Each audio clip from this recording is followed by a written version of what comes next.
अधिक मास में ये दो काम अवश्य करें। वैसे तो बहुत सारे लोग अधिक मास पूरे 1 महीने का स्नान और दान का नियम लेते हैं, पूरे 1 महीने तक दीप दान करते हैं, पूरे 1 महीने तक मीठे पुए का दान करते हैं। लेकिन यदि आप इन सब चीज़ों को करने में सक्षम नहीं हैं तो बिल्कुल आप परेशान ना हो। आप ये 2 काम करेंगे तो भी आपको पूरे महीने का पुण्य अवश्य मिलेगा। तो वो काम क्या है वो तो हम आपको बताएंगे ही, लेकिन इससे पहले आपको मालूम होना चाहिए कि मल मास अधिक मास कब से लग रहा है और कब तक होगा, यानी कब होगा समाप्त। और मल मास के दौरान कौन से कार्य हमें बिल्कुल भी नहीं करने हैं, जो कि हमारे भविष्य के लिए, हमारे परिवार के लिए अच्छा नहीं माना जाता है। तो सभी महत्वपूर्ण जानकारी मल मास से संबंधित इस वीडियो में हम आपके लिए लेकर आए हैं। नमस्कार, वेलकम टू माय चैनल। मैं हूं मनीषा। दोस्तों, आप सभी कैसे हैं? कमेंट बॉक्स में जय माता दी ज़रूर लिखेगा। और यदि आपने अभी तक हमारे चैनल को सब्सक्राइब नहीं किया है तो प्लीज़ सब्सक्राइब कर लें। देखिए, मल मास की जो शुरुआत है इसे अधिक मास भी कहा जाता है और बहुत सारे लोग पुरुषोत्तम मास भी कहते हैं, क्योंकि किसी ने इस महीने को अपना नहीं बनाया था। जैसे कि हर महीने अलग अलग देवी देवताओं के निमित्त कहे जाते हैं। श्रावण का महीना भगवान शिव का होता है, चैत्र का महीना माता दुर्गा के नाम होता है, माधव मास के नाम से माघ का महीना, कार्तिक का महीना होता है। तो ये जो मल मास है ये तीसरे साल आता है, हर साल नहीं आता, हर तीसरे साल आता है। तो अब इस महीने को कोई अपना नाम ही नहीं दे रहा था, तो भगवान विष्णु ने कहा ये स्वयं मेरा महीना है, इसीलिए इसे पुरुषोत्तम मास कहा जाता है। तो पूजा पाठ के लिए बहुत ही शुभ माना जाता है। तो आप कोई भी पूजा पाठ, दान पुण्य या फिर तीर्थ यात्रा पर जाना चाहते हैं तो बहुत ही अच्छा होता है। आप अपने घर में सत्यनारायण की कथा भी करवा सकते हैं, अखंड मानस का पाठ भी करवा सकते हैं। कोई भी इस तरह से पूजा पाठ है तो उसमें आपको कोई संकोच या कोई भी सोच नहीं करना है कि इस महीने हम करेंगे तो इसका पुण्य फल हमें मिलेगा अथवा नहीं मिलेगा, है ना। तो ये हम समझते हुए चलेंगे तो आसानी होगी। अब देखिए, मल मास की शुरुआत हो रही है 17 मई दिन रविवार से, और ये जून के ज्येष्ठ के महीने का बीच का हिस्सा है। इसी से शुरू हो रही है और 15 जून तक रहेगा। तो ये 15 जून का जितना आपका समय है 1 महीने का, इसमें आपको विशेष नियम अपनाने हैं। अब देखिए, बहुत सारे लोग दान का नियम लेते हैं। जैसे कि हम प्रयागराज से हैं तो हमारी सासू माँ वगैरह पूरे 1 महीने घर से प्रतिदिन संगम स्नान करती थी और वहीं पर कुछ दान करती थी। तो इस तरह के नियम यदि आपके घर के आसपास में कोई पवित्र नदियां हों, आप लें। बहुत सारे लोग एक समय भोजन का नियम लेते हैं कि भाई हम एक समय ही आहार करेंगे, एक समय जल ही आहार लेंगे। तो सब कुछ सब व्यक्ति नहीं कर सकता है, तो हमें कोई काम देखा देखी नहीं करना है। जो हम नियम से, श्रद्धा से, प्रेम से कर सके वही हमें अपनाने हैं, ठीक है। तो अब व्रत नहीं कर सकते, प्रतिदिन पवित्र नदियों में स्नान नहीं कर सकते हैं, कोई बात नहीं। पवित्र नदियों का स्नान अपने जल वाले स्नान में आप घर में मिलाकर कर सकते हैं। तुलसी पौधे की सेवा कर सकते हैं। तुलसी का पौधा किसी को चाहिए तो आप नर्सरी से लाकर दान कर सकते हैं, क्योंकि ये पुरुषोत्तम का महीना है। पुरुषोत्तम भगवान विष्णु का एक नाम है। तो भगवान विष्णु को प्रिय सभी चीजें हम कर सकते हैं। जैसे तुलसी पत्र हुआ, भगवान विष्णु के अलग अलग स्वरूप हैं, भगवान श्री रामचंद्र जी हैं, भगवान विष्णु हैं। तो इस तरह से आप इनके पाठ को पढ़ सकते हैं, इनसे संबंधित मंत्र का जप कर सकते हैं और तुलसी पौधे की सेवा कर सकते हैं। आप मीठे जल का दान कर सकते हैं, क्योंकि अत्यधिक गर्मी होती है। ज्येष्ठ का महीना है, ज्येष्ठ का महीना सबसे बड़ा होता है, इसीलिए इसे ज्येष्ठ माना जाता है। वैसे तो हर महीना नक्षत्रों पे होता है। जैसे वैशाख का महीना विशाखा नक्षत्र पे आता है, जब पूर्णिमा आती है ना तो वो नक्षत्र उससे मिल जाता है। तो ज्येष्ठा नक्षत्र के नाम से ये महीना माना गया है। तो अभी आप समझ गए कि आप बहुत कुछ नहीं कर सकते हैं, तो कुछ करने का नियम अवश्य लेना है। हम मनुष्य हैं, सांसारिक जीवन में पुण्यों को बढ़ाना और हम अपने धर्म कर्म को करते रहना हमारा परम कर्तव्य होता है। और हम इस सांसारिक जीवन में बंधे भी रहते हैं और एक प्रकार से एक आधार भी माना जाता है। अगर आपके पास कुछ भी नहीं रहेगा करने को तो आप क्या ही करेंगे, है ना। और पुण्यफल हमारी संतान के लिए होता ही होता है। तो अब ये आप समझ गए। अब आइए आपको बताते हैं कि हमें क्या बिल्कुल भी नहीं करना। बिल्कुल ध्यान से समझते हुए आप चलेंगे। शुभ काम नहीं करना है। शुभ काम के अंतर्गत क्या आता है? जो हमारे ये संस्कार होते हैं, 16 संस्कार में विवाह संस्कार। विवाह से संबंधित कोई भी कार्य हमें शुरू नहीं करना है, ठीक है। अब इसके साथ में आता है कर्ण छेदन। कान हम अपनी बेटियों का भी छेदवाते हैं। बहुत सारे लोगों के यहाँ पुरुष भाई यानी बच्चों लड़कों का भी कान छेदन होता है, तो वो भी शुभ मुहूर्त देखकर किया जाता है। ऐसे नहीं कि आपका दिल जब भी करता है आप कर सकते हैं, है ना। तो कर्ण छेदन हो गया, विवाह कार्य होगा, मुंडन हो गया, उपनयन संस्कार ब्राह्मणों में होता है, जनेऊ जिसे कहते हैं, तो ये विवाह के साथ ही होता है, किसी किसी के यहाँ अलग होता है। तो ये आपको जानकारी होनी चाहिए। तो ये सभी काम हम नहीं करेंगे। इससे ही जुड़ा है गृह प्रवेश। नए घर में पूजा पाठ करा के आपको प्रवेश नहीं करना है, ये शुभ नहीं माना जाएगा। भूमि पूजन यानी किसी गृह की, किसी ऑफिस फैक्ट्री का निर्माण आप करवाने का सोच रहे हैं कि इसी महीने से हम कर लें, तो बिल्कुल आपके लिए अच्छा नहीं होगा। कोई ना कोई बाधा परेशानी आपको झेलनी पड़ सकती है, इसलिए आप ये टाल दें। 1 महीने का समय है, 17 मई से लेकर 15 जून तक की अवधि है, इसमें आप ना करें। अब ये आपको समझ में आ गया है। अब कुछ कार्य होते हैं जो कि अक्सर हम आपको खरमास के अंतर्गत बताते हैं कि नियति समय पर होते हैं, उसमें आप फेरबदल नहीं कर सकते हैं, तो वो आपको करना ही पड़ेगा, उसमें कोई दोष भी नहीं लगता है।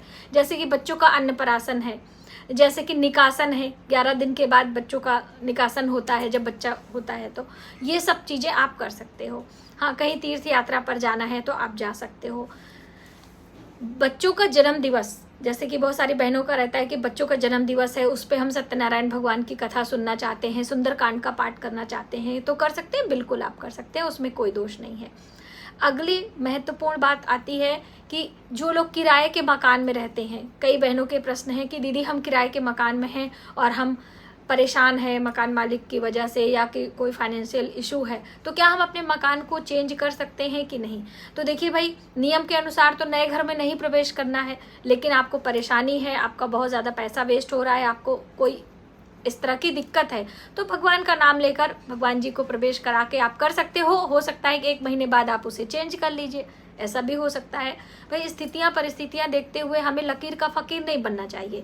कुछ चीज़ें हमारे हित में नहीं है तो थोड़ा सा हम उसको फेरबदल कर सकते हैं।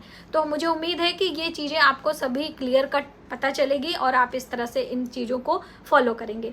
अब 1 महीने का नियम जो हमें लेना है वो क्या है, टॉपिक पर आते हैं। तो 1 महीने के नियम में जैसा मैंने आपको पहले ही बताया, स्नान का नियम हो गया, 1 थाली भोजन का नियम दान करने का हो गया, या पीपल वृक्ष के नीचे जितना ही प्रिय तुलसी पत्र है भगवान विष्णु को, तुलसी पत्र के बिना उनको भोग स्वीकार नहीं होता है।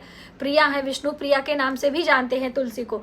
तो इस तरह से पीपल वृक्ष, वृक्षों में मैं पीपल हूँ, तो पीपल वृक्ष दीर्घायु भी होता है, घना छाया भी होता है, उसके फल पंछियों के भोजन के लिए काम में आते हैं। तो आप पीपल वृक्ष रोप भी सकते हैं, लगा भी सकते हैं, और साथ ही पीपल वृक्ष की परिक्रमा, उनकी जड़ों में जल सींचना और दीपदान। दीपदान का महत्व बहुत ही अधिक होता है। अंधेरे में प्रकाश का दान हम करते हैं, हमारे जीवन में प्रकाश फैलता है, ऐसा ईश्वरीय कृपा होती है।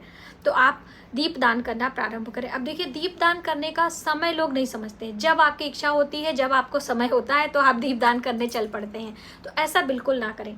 दीपदान करने का शुभ समय, सबसे अच्छा समय आप बताइए, तो वो होता है संध्या का समय, गोधूली बेला का समय, जब सूर्य अस्त होता है उससे 15 मिनट पहले और 15 मिनट बाद का समय सबसे अच्छा होता है। चाहे हम पूजा पाठ की बात करें, चाहे दीपदान की बात करें, बिल्कुल अच्छा होता है, बेस्ट।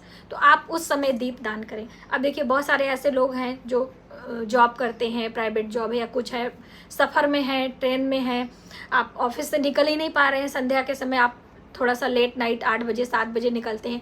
ऐसे में क्या करें, ऐसे में आपका सुबह का समय चुनना चाहिए, जब सूर्य का उदय ना हुआ हो। देखिए, पीपल की सेवा हमारे लिए बहुत ही कल्याणकारी है। हमारे धन संबंधी परेशानी, संतान संबंधी परेशानी, हमारे किसी भी दुख का निवारण पीपल वृक्ष से हो सकता है, यदि हम नियम से पीपल वृक्ष की सेवा करते हैं, परिक्रमा करते हैं, पूजा करते हैं, अपने मन की व्यथा पीपल वृक्ष के नीचे सुनाते हैं। आप कोई पूजा पाठ भी करते हैं ना, मंत्रों का जप ही करते हैं, वो भी पीपल वृक्ष के नीचे बैठकर यदि आप करते हैं तो वो आपके लिए कल्याणकारी होगा, आपके लिए अच्छा ही होगा। और ऑक्सीजन तो मिलता ही है, जितनी देर आप बैठते हैं आपको शरीर में एनर्जी और पर्यावरण शुद्ध होता ही है। वो सब एक अलग बात है, वो वैज्ञानिक रीजन है, विज्ञान का विषय है, लेकिन ये आध्यात्मिक दृष्टि से भी बहुत ही फलकारी होता है। तो आप इसे समझें। अब देखिए, जैसे मैंने आपको बताया, सुबह सूर्योदय से पहले आप गूगल पे, पेपर में, कहीं भी मोबाइल पे आप देख लीजिए कि सूर्य उदय का क्या समय है। उससे 10 मिनट पहले आप निकलें, 1 लोटा जल जड़ों में सींचे, परिक्रमा करें, एक माला या फिर विष्णु सहस्त्र नाम कुछ भी आप बैठकर जप कर सकते हैं, अपनी प्रार्थना करके अपने घर आ सकते हैं। ये उनके लिए है जो संध्या के समय नहीं निकाल सकते। अब बहुत सारे ऐसे लोग होंगे जो कि सुबह ही समय नहीं है, तो वो लोग शाम को कर सकते हैं, लेकिन सुबह या शाम किसी भी एक समय तो आपको करना ही होगा, बिना किए कुछ भी नहीं होता है। ठीक है, तो ये आप समझते चले। अब दूसरा कौन सा कार्य है जो कि आपको करना है? दूसरा कार्य है मीठे पुए, गुलगुले का दान। मीठे पुए, जैसे इस महीने मंगलवार का भी बहुत बड़ा महत्व है। ज्येष्ठ के महीने में जितने भी मंगलवार पड़ते हैं, ज्येष्ठ के महीने में जितने भी रविवार पड़ते हैं, इन दिनों में रेवड़ी का दान, मीठे जल का दान, और गर्मी का महीना है तो जल शरबत वगैरह जो होता है, तो इसके साथ में आप मीठे गुलगुले, जो कि आटे और गुड़ को मिक्स करके एक रेसिपी तैयार की जाती है, जो कि हमारे बिहार या उत्तर भारत में बहुत ही फेमस होती है, गुलगुले, तो उसका दान किया जाता है। तो रविवार कर सकते हैं, मंगलवार कर सकते हैं, या पूरे महीने आप हर दिन कर सकते हैं। 32 की संख्या में किया जाता है। वैसे भी दीपदान भी 32 की संख्या में किया जाता है। तो 32 दीपदान हर कोई हर दिन नहीं लगा सकता है, तो 32 धागे, 32 जैसे कार्तिक के महीने में 108 दीपदान का होता है ना, तो हम धागे से बना लेते हैं और फिर उसे एक साथ घी में डिप करके लगाते हैं। तो ऐसा भी आप कर सकते हैं। देखिए, ऑप्शन अपने पास बहुत है। हमें करने की इच्छा, प्रयास और हमारे मन में श्रद्धा भाव होना चाहिए, और पूर्ण श्रद्धा भाव से किया गया ही कार्य हमारे लिए कल्याणकारी होता है। तो आप इन महीने में ये सभी कार्य नहीं कर सकते हैं तो कुछ कार्य अवश्य अपनाएं। कुछ भी नहीं कर सकते हैं तो अपने परिवार के साथ खुशी खुशी अपने घर में ही भजन कीर्तन करते हुए परिवार के साथ आप समय बिताएं। मुझे उम्मीद है कि आप इनमें से कुछ कार्य अवश्य करेंगे, और इससे इसका परिणाम जो होगा वो आने वाले समय में आपको लाभ ज़रूर दिखाई देगा। तो दोस्तों, आपको ये वीडियो कैसी लगी कमेंट बॉक्स में हमें ज़रूर बताइएगा। आप कुछ ना कुछ इसमें से अवश्य करने का प्रयास करेंगे, ये भी मुझे पूरा विश्वास है। तो आज की वीडियो में बस इतना ही। मिलते हैं एक नई जानकारी के साथ नए वीडियो में। तब तक आप अपने परिवार का ख्याल रखें। जय माता दी।